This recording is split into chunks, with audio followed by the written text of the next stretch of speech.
Bismillahirrahmanirrahim. A plus school system. Today is the fifth lecture of the chapter number 4, which you can see on the screen, having the title Hazrat Asma Raziyallahu Ta'ala Anha. So first of all, you can study the words meaning of that particular passage. So Bismillahirrahmanirrahim. Start the fifth passage of the chapter number 4. Bismillahirrahmanirrahim.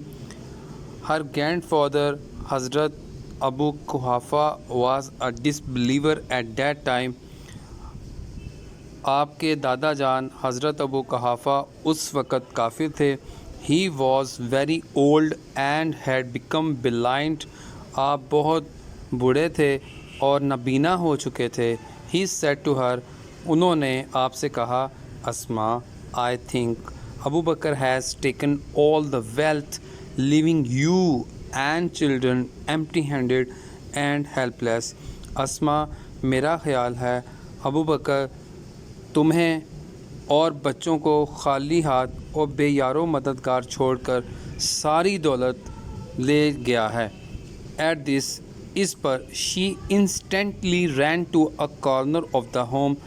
इस पर आप फ़ौरन घर के कोने की तरफ भागीं. She gathered some pebbles and put them at the place where her father used to keep his money and jewels. She gathered some pebbles. उन्होंने कुछ किंकर इकट्ठे किए और उनको उस जगह पे रखा जहाँ पे उनके वालिद दौलत और हीरे जवाहरात रखा करते थे. She covered it with a piece of cloth.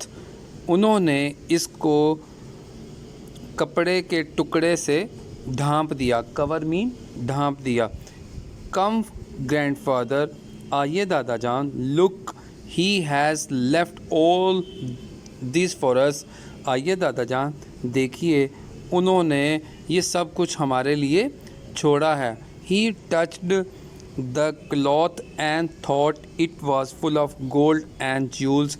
उन्होंने कपड़े को छुआ और सोचा कि और ख़याल किया कि ये सोने और हीरे जवाहरात से भरा है.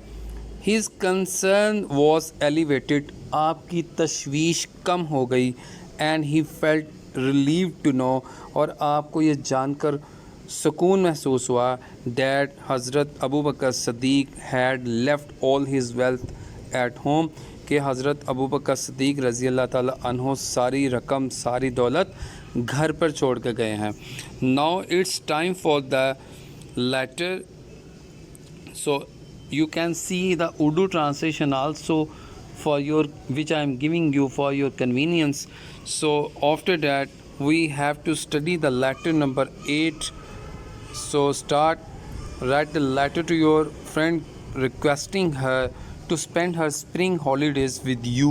आपने अपने दोस्त को ख़त लिखना है, उससे दरख्वास्त करनी है कि वो अपनी जो मौसम जो है बहार उसकी जो छुट्टियां हैं वो आपके साथ गुजारे.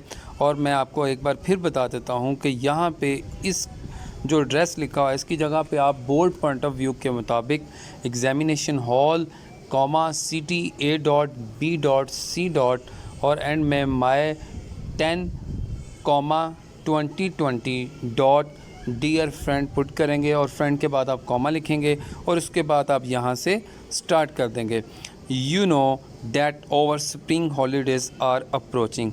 अपने दोस्त को कहता है कि तुम जानते हो हमारी मौसम बहार की जो छुट्टियां हैं वो आ रही हैं. I would like you to spend these holidays with me. कहता मैं चाहता हूँ कि तुम ये वाली छुट्टियां मेरे साथ गुजारो. In your last letter you promised to come to me during these holidays. कहता अपने आखिरी खत में तुमने वादा करा था कि तुम ये वाली छुट्टियां मेरे साथ गुजारोगे. Now it's time to fulfill your promise. कहता अब वो वक्त है कि तुम अपने उस वादे को पूरा करो.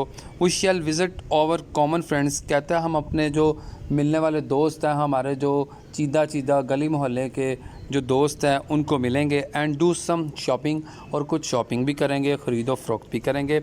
Inform me as early as possible about the exact date of your arrival.